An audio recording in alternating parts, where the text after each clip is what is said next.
ngayong gabi, mapuno lang natin ito. Lulusubin natin sa loob.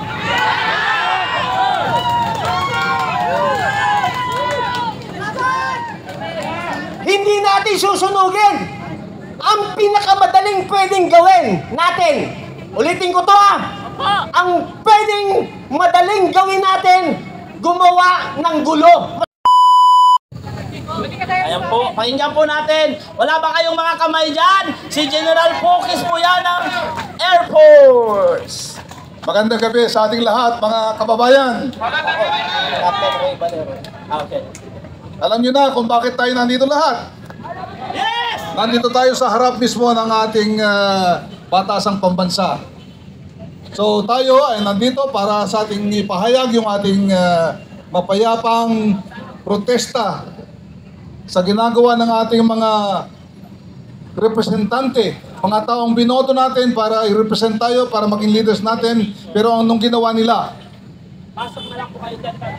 Alam niyo na, nilapastangan tayo, nilustay nila yung pera ng taong bayan, ginamit sa sarili nila, kaya hindi sila karapat-dapat. Anyway, umpisa pa lang tayo ngayong araw na ito. 3 araw po tayo dito. So, magkasakasama tayo dito. Bukas, Jack, mas marami tayo. At gagawa tayo ng mga bagay para talagang pilitin natin sila na panagutin itong mga kongresista na ito na nagkasala sa ating bayan. So, muli, maraming salamat sa inyo. Hindi ko na patatagalin dahil bukas na ulit ako magsasalita. Ito ay paunang salita lamang. Hinihikayat ko lahat na makisama sa atin, yung mga kasamahan natin, mga kaibigan, mga kamag-anak, kaopisina, katrabaho, hikayat natin sumama sila sa atin para mas marami tayo. Hindi tayo alis dito ngayong gabi. 3 araw tayo dito. So muli, maraming salamat sa inyo lahat. Mabuhay ang Pilipino. Thank you.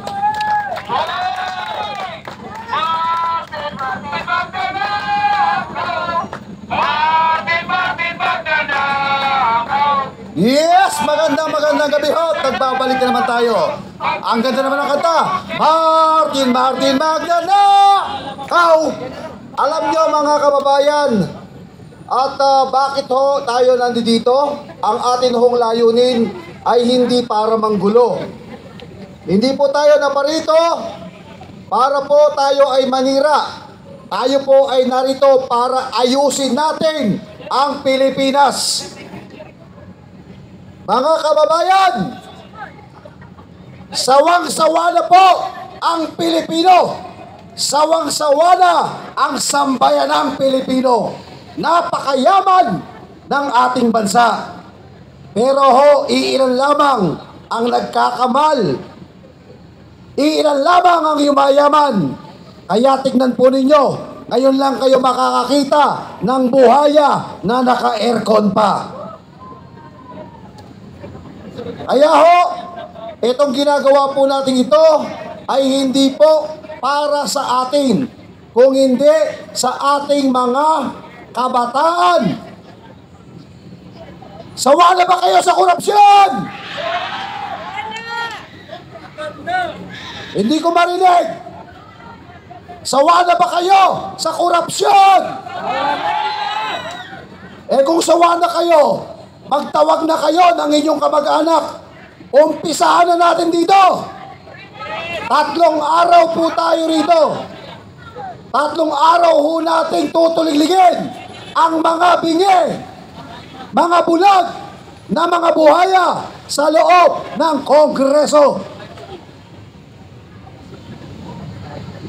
Kamakailan lamang po mga kababayan, ibinulgar na ang milyon, bilyong, trilyong piso na atin hong binayad sa ating buwis.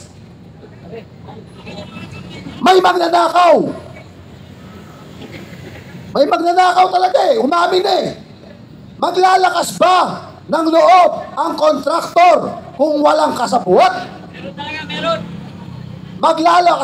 Maglalakas ba ng loob ang Department of Public Works and Highways kung walang kasabwat ng politiko?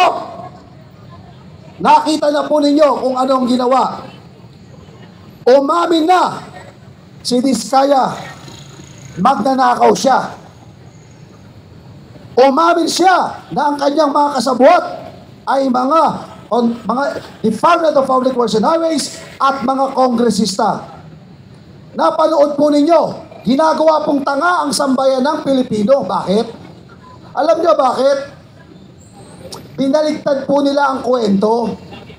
Ang kwento, mga kababayan, yung taga-Department of Public Works and Highways na kung saan umamin lamang ng 2 senador na pagkakatiwalaan na to at ipapasok na natin ito sa WPP, Witness Protection Program. At sino ho yung nasa WPP? Walang iba po kung hindi ho Secretary Boying Rimulya. Yung nagbanggit ho ng kasangkot ang DPWH at kasangkot ho ang napakaraming kongresista, sinungaling ka! Anong sabi ng Kongreso? Walang kredibilidad to. Sinang-ayunan po yan nung isang senador na uto-uto, ay uto-uto, Soto. Saan ka makakakita na wala na ng kredibilidad mula ho nang nagpalit ng liderato ang Senado? Magpapauto pa ba tayo? Magpapauto tayo kay uto-uto? Anong dapat natin gawin? Kumilos. At itong ginagawa po natin ito, pagkilos, ay legal. Hindi po ito illegal. Sapagkat may permiso po tayo sa Pangulo ng Republika ng Pilipinas. Kahit pumunta tayo sa gitna doon, walang haharang sa atin. Bakit?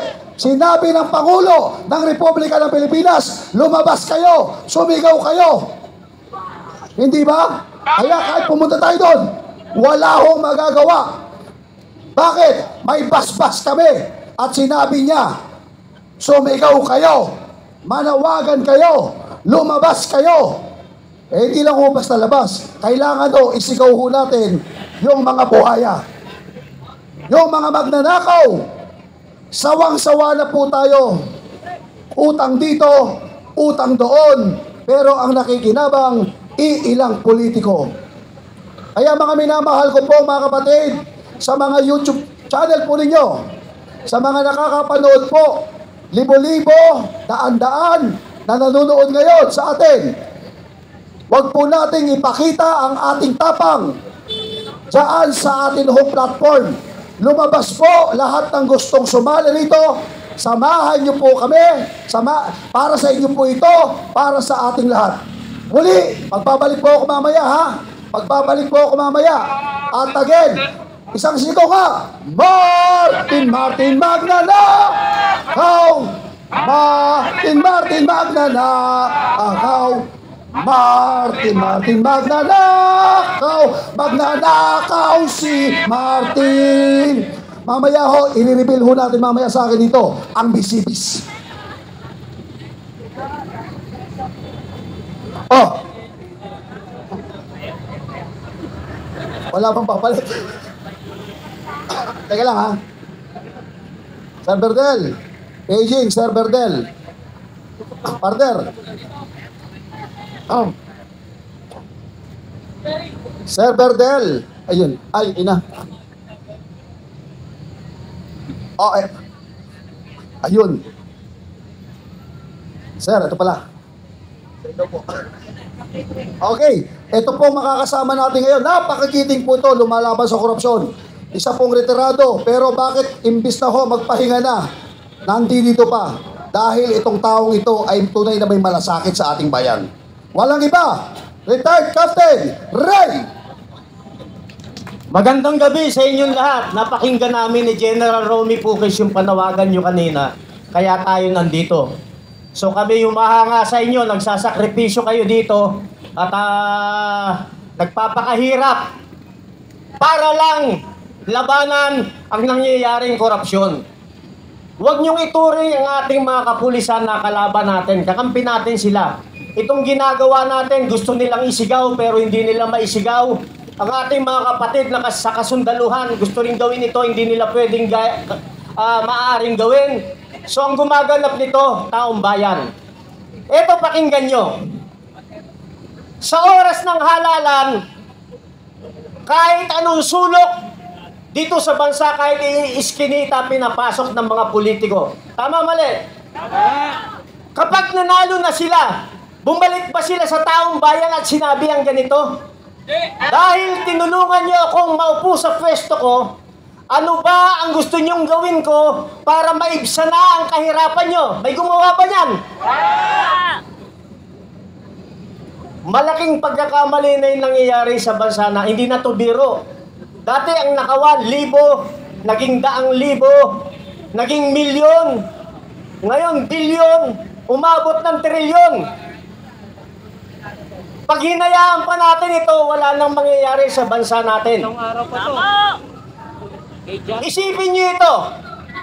Tayo ang nag-upo sa kanila sa loob.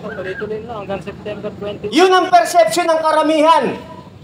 Pero hindi natin naisip kung tayo talaga ang nag-upo sa kanila, hindi nila gagawin ito sa atin. Pero bakit ganyan sila? Dahil mandarayang machine sa Smartmatic ang nagupo sa kanila, hindi taong bayan.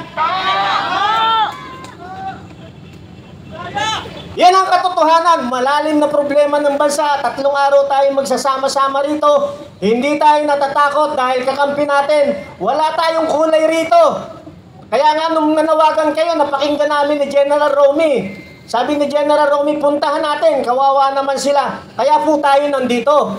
Tapos may nanawagan kanina na iniimbita nila kahit mga liberal, kahit sila mga supporter ng Duterte, kahit lahat, pinanawagan kaninang umaga.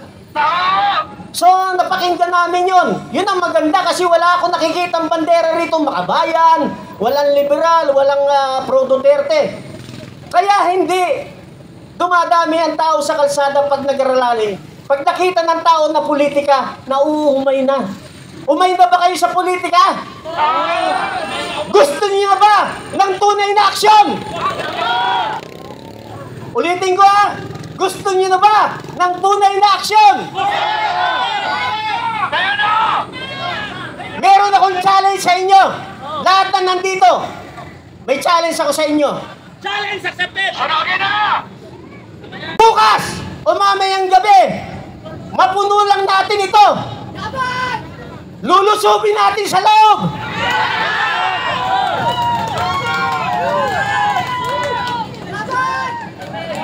Hindi natin susunugin.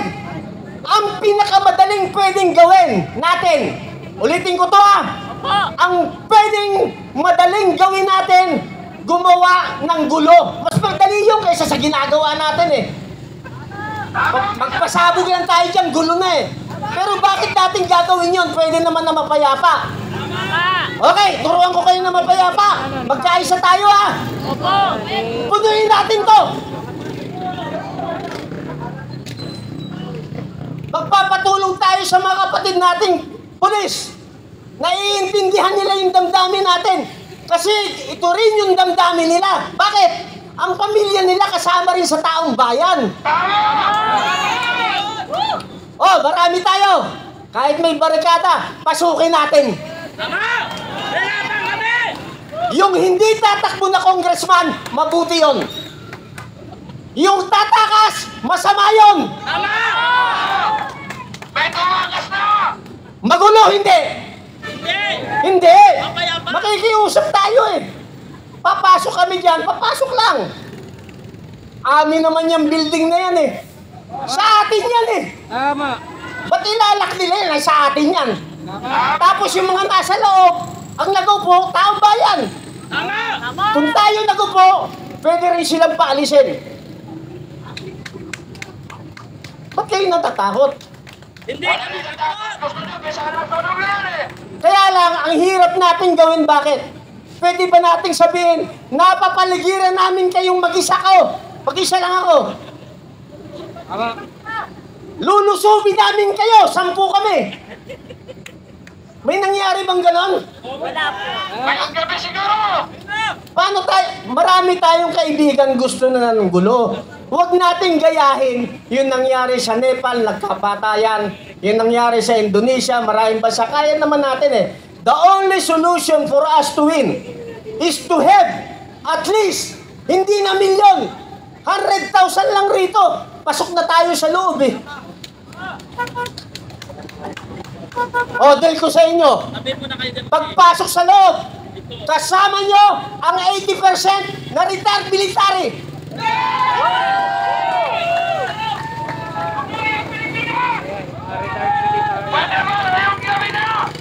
Itatakas yung mga yan. May daanan sa likod, kasya lang tao.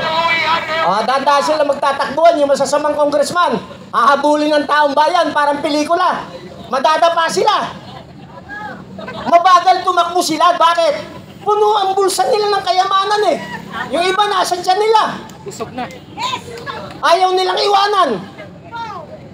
Lahat tayo mamamatay sa mundong ito. Minsan lang tayo mabubuhay. Hindi na ito mauulit pang muli. Habang may hininga pa tayo, ipakita natin sa kanila ang pwersa ng taong bayan sa mapayapang paraan. Okay? Hindi natin sila papatayin. Bakit gusto niyong pumasok? 100,000 po kami rito.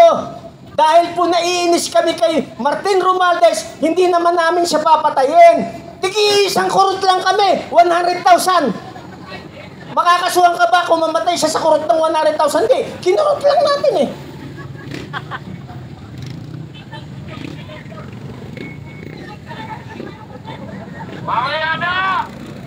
Ang bansa natin, hindi mababago kung hindi tayo aaksyon. Tama. Maniwala kayo. Hindi politika ang solusyon sa bansang ito. Kahit nga wala tayong gawin eh. Gusto nyo walang gawin tayo? 1 milyon dito, wala tayong gagawin. Palagay nyo anong gagawin nila? Matatakot sila? Hindi. Matatakot yung mga yan sa dami natin. Bakit? 1 milyon. Nagkaisa. Sabihin natin, lahat ng 315 na congressman, ilagay natin sa sako. Kaya natin hindi? Kaya eh, 1 million tayo, ilan lang sila. Kaya. Yung ibang plano natin, bukas natin pag-usapan or mamayang gabi. Dito kami matutulog ni General Romy Puquis para maraming dumating. Sama-sama tayo. Kaya hindi na nanalo ang laban bago ako magtapos. Magra-rally ngayon. Pagdating ng hapon uuwi, mag-i-schedule na naman. Rally umaga, hapon uwi. Mag-i-schedule na naman. Rally umaga, hapon uwi. May naipanalo? Wala. Huwag na tayong umalis rito para isang sakripisyo na lang. Para dumami tayo, maghikaya tayo. Pag dumami tayo, tapos na ang istorya ng mga masasama. Magandang gabi sa inyo lahat. Wala ba kayong mga kamay? Si Colonel Beltran. Hello! Sinusuportahan ko ang panawagan ni Captain Valeros at ni General Puquis. Sino ba ako? Ako ay si Colonel Mitran, 40 years, nakipagbaka sa lansangan ng laban ng Pilipinas. Ngayon, gagawin natin ang sinabi ni Captain Valeros. Totoo ba? Gagawin ba natin?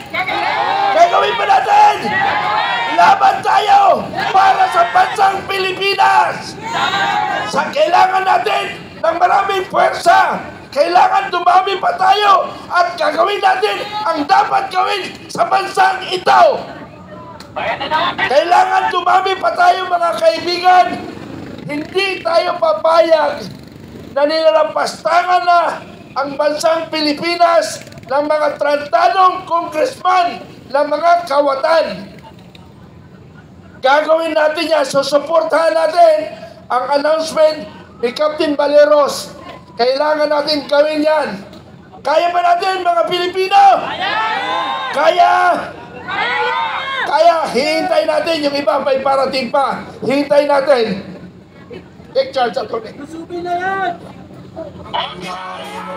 Okay, napakinggan ba natin ang pahayag ng ating magigiting na mga retired MUP? May paninindigan, may tapang at may prinsipyo. Ngayon, gusto nyo na bang wakasan ang korupsyong ito?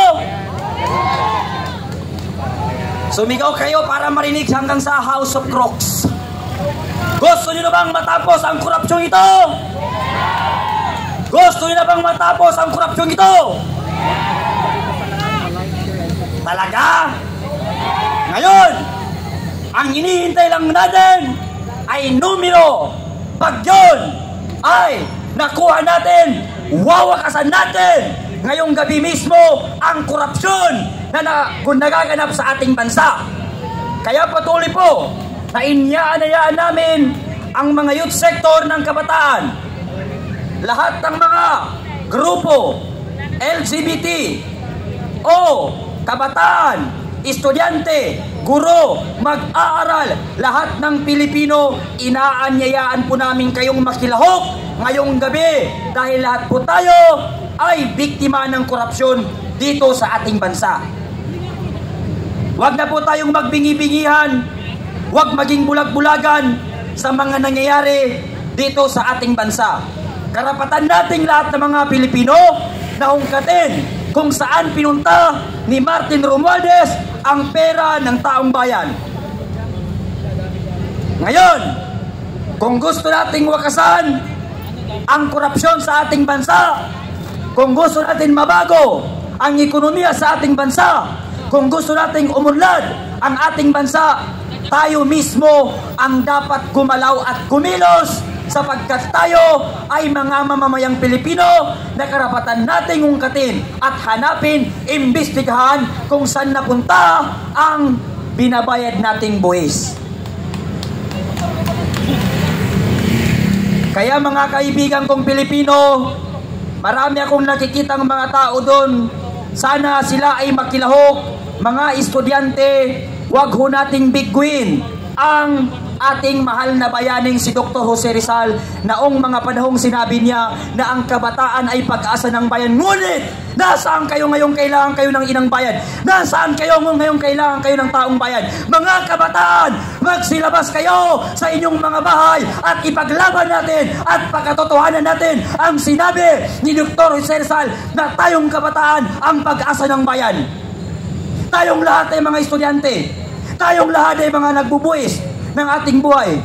Tayong lahat ay nagbabayad ng buwis sa gobyernong ito.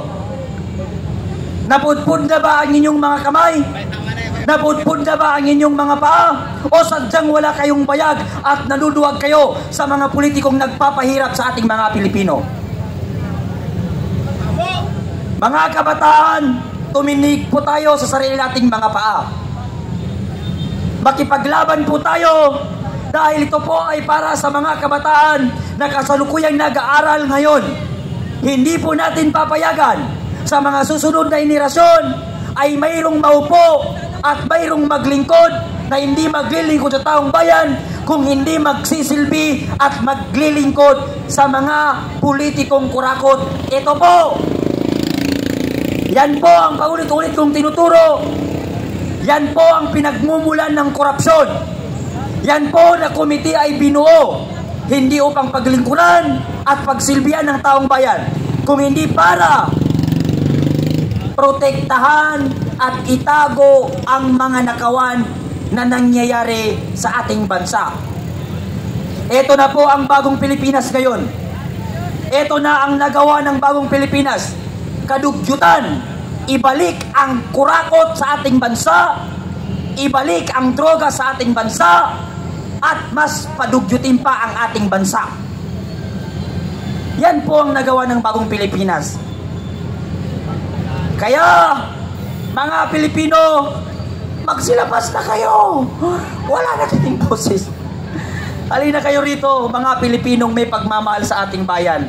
Please lang po, kung gusto natin na matapos ang korupsyon, isantabi ho natin ang mga kulay natin, ang mga pamumulitiko natin, isang tabi po muna natin at tayo ay magkaisa sa panahong ito sapagkat may mas malaking hinaharap ang ating bansa kaysa sa mga ibang suliranin. Yun ay ang korupsyon sa ating bansa na nagaganap ngayong taon. Thank you very much. Maraming salamat, Kuya Park. Okay, ngayon naman, ako naman, medyo nabuhayan na ulit ng boses. Ngayon naman, ang aking i-challenge ay ang ating mga mamamayang Pilipino. Kung talagang mahal nyo ang inang bayan, nasaan kayo? May mga taong lumalaban dito para sa inyo. Hinahantay na lang kayo. Magtulungan tayo. Magsama-sama tayo. Huwag lang pong matapang sa Facebook. Pumunta na kayo dito. Ipakita ninyo ang tunay na malasakit at pagmamahal ninyo sa inang bayan. Inaanyayahan po namin kayo. Huwag po post ng post sa Facebook na maraming magnanakaw daw sa Kongreso, pero hindi man lang makapagpakita ng suporta personally para suportahan at ipaglaban ang ating inang bayan. Ngayon ay challenge you, lahat ng mamayang Pilipino na galit at nakaranas ng pagbaha at ramdam ang pagnanakaw sa gobyernong ito, na pumunta kayo dito, magsama-sama tayo, puksain natin ang kongresong ito. Kongreso na walang progresibo at walang konkretong proyekto para sa mamamayang Pilipino. At para naman, mensahe ko lang kay Kiko Barsaga, huwag ka mag-alala, nasa likod mo ang mamayang Pilipino sa pagsampa nila sa iyo ng kasong Ethics Committee. So si Kiko Barsaga po ay sinampahan ng Ethics Committee dahil sa pagpapahayag niya ng kanyang opinyon. Yun po ay nakapost sa mga social media ngayon ng ating mga media channel. No? Kaya Kiko, huwag kang mag-alala. Ang buong bayan ay nasa likod mo upang ipaglaban ang tama at ang katotohanan para sa inang bayan. Kaya po, kung nagmamalasakit tayo, pumunta na kayo dito hanggang nandito pa kaming lumalaban. Huwag po kayo magdalawang isip. Pero sabi nga, may mga area daw na chini-checkpoint ang pumupunta dito. At yung iba, may nakausap ako kanina, isang rider from Cavite. Sabi niya, nung kahapon, hinarang sila. Hapon ba yun? Nung Sabado, hinarang sila. Hinatid pa siya sa bahay niya. Pauwi. Tapos sinabihan pa siya na ang kanyang sulat daw sa kanyang plaka ay malaking kaso, sedition daw yun. Ibig sabihin ba nito, wala na tayong karapatan na isulat ang ating pahayag upang iparating sa gobyernong ito ang ating nararamdaman? Ibig sabihin, may mga sumusulat po gamit lang ang plaka sapagkat wala silang lakas ng loob na magsalita sa harapan at iparating ang kanila sa loobin. Pero nandito po kami na handang lumaban para sa inang bayan, sa lahat po ng mga dumadaan dyan na nakarinig po sa aming panawagan. Huwag lang po tayo matapang sa social media. Kung lumabas din kayo, samahan nyo kami, magkaisa tayo tungo sa tunay na pagbabago. Mga kabataan, naniniwala ba kayo na kayo ang pag-asa ng bayan? Kung ganon, mag-aral ng mabuti para ipakita. At huwag, pag naging politiko kayo, huwag niyong gayahin ang nangyayari sa bansa natin ngayon na inuuna ang bulsa, inuuna ang loho, inuuna ang pagyaman para sa kaban ng bayan bago ang mamamayan. Pero tandaan po natin, hindi naman po natatapos ang eleksyon. Darating at darating ang eleksyon. Pero isa lang po ang pakikiusap ko sa inyo. Maging matalino kayo sa pagboto. Huwag lang matapang kasi malayo pa ang eleksyon. Pero pag eleksyon na, pag tinapalan na ng pera, tapos na ang laban. Diba totoo po yun? Yung iba, kaya lang naman nananalo dahil nagbabayad. Huwag po tayong ganun. Tapos ngayon, nagsisisi tayo dahil sa mga binoto natin. Ayan, pinahirapan tayo. Tayong mga mahihirap ang kawawa. Hanggang kailan tayo ganito? Hanggang kailan tayo mananahimik? Hanggang kailan kayo magkukulong sa mga bahay ninyo? Ang kailangan, lumabas kayo sa bahay ninyo, sumama kayo, labanan natin ang gobyerno ng kongresong ito na walang konkretong proyekto para sa mamamayang Pilipino. Kasi hanggang post lang tayo ng post sa Facebook, patuloy na kawawa ang inang bayan natin. Hahantayin pa ba natin na walang-wala na talaga ang Pilipinas bago pa tayo kikilos? Walang sumasagot.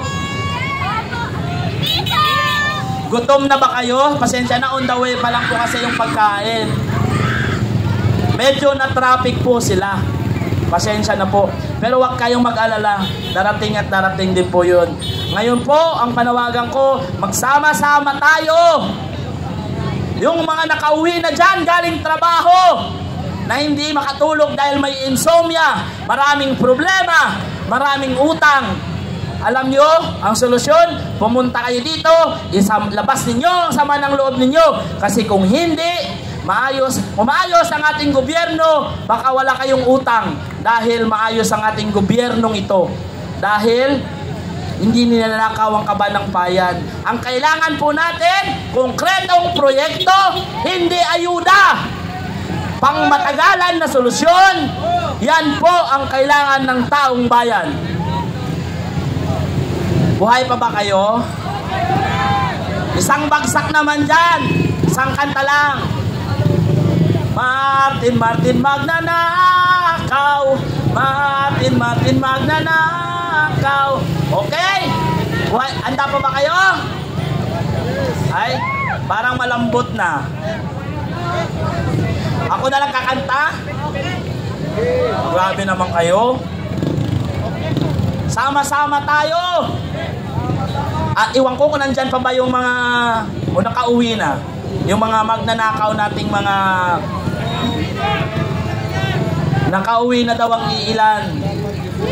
Akalain mo, itong mga estudyante na to, anong oras na umuwi galing sa eskwelahan. Pero yung mga anak ng mga kongresista dyan sa loob, ang sarap ng buhay kung anong oras papasok dahil private school. Yung iba pa, scholar ng bayan.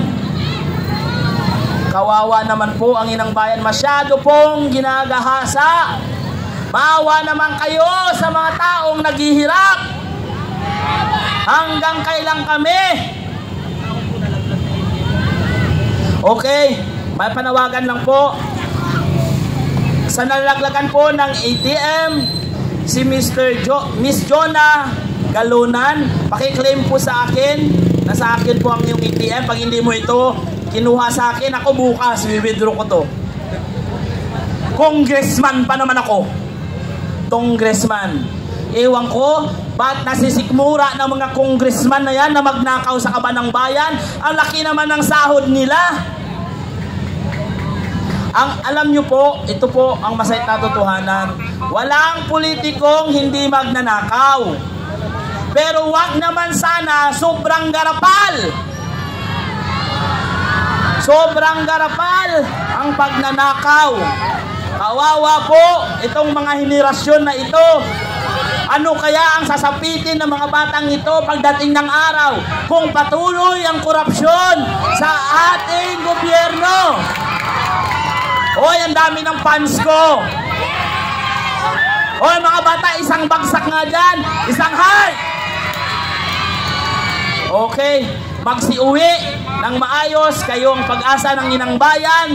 Sana pagdating ng araw, ipagpatuloy ninyo itong paglalaban namin at pagpumuksa namin sa korupsyong ito. Sana kahit susunod, matanda na kami, kayo naman ang makikita namin sa mga entambladong ito na makipaglaban sa mga kurap na politiko. Alam natin, hindi mawawala ang kurap na politiko dito sa bansa natin.